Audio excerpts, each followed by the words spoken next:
रात का समय था और आकाश में बादल घिरे हुए थे।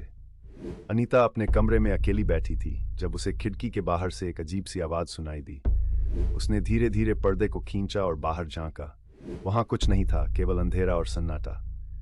फिर अचानक एक धुंधली आकृति उसके सामने आ गई। अनीता को लगा जैसे उसकी आंखें उसे घूर रही हों। वह डर के मारे पीछे हट गई।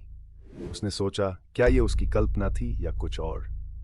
अगले दिन अनीता ने अपने दोस्तों को इस घटना के बारे में बताया, लेकिन किसी ने उसे गंभीरता से नहीं लिया। तुम्हें बस डर लग रहा है, एक दोस्त ने हंसते हुए कहा। लेकिन अनीता का मन नहीं मान रहा था। उस रात उसने फिर से खिड़की के पास एक काले रंग की आकृति को देखा जो धीरे धीरे उसकी ओर बढ़ रही थी। वह आकृति उसके कमरे में घुस गई और अनीता को महसूस हुआ जैसे उसकी सांसें थम गई हों। अनीता ने रुमाल से अपना चेहरा ढक लिया और मन ही मन प्रार्थना करने लगी। जब उसने अपनी आंखें खोली तो देखा कि वह आकृति गायब हो चुकी थी, लेकिन उसका कमरा ठंडा हो गया था और उसकी दीवार पर एक अजीब सा निशान था, जैसे किसी ने उसे खींचा हो।